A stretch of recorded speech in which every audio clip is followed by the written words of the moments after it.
السلام عليكم ورحمة الله تعالى وبركاته. بلغنا الآن وتلقينا ببالغ الحزن والأسى من ولاية البيض خبر وفاة 4 أئمة من ولاية البيض في حادث مرور أليم وقع جراء اصطدام سيارتين، أو وقع بين اصطدام سيارة من نوع رونو سامبول وشاحنة بالطريق الرابط بين البيض والكاف الأحمر.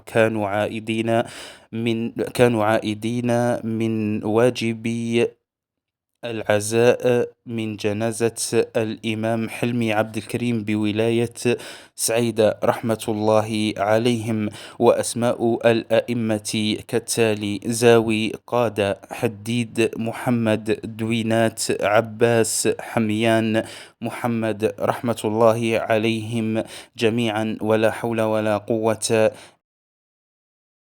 العين لا تدمع وإن القلب لا يحزن، وإن بفراق أئمتنا بولاية البيض لمحزونون، ولا نقول إلا ما يرضي ربنا. قال الله تعالى: وبشر الصابرين الذين إذا أصابتهم مصيبة قالوا إنا لله وإنا إليه راجعون، أولئك عليهم صلوات من ربهم ورحمة وأولئك هم المهتدون، رحمهم الله وألهم ذويهم الصبر والسلوان وأدخلهم فسيح جناته. وبهذا الخبر المحزن نعزي جميع إخواننا وذوينا وأئمتنا في ولاية البيض.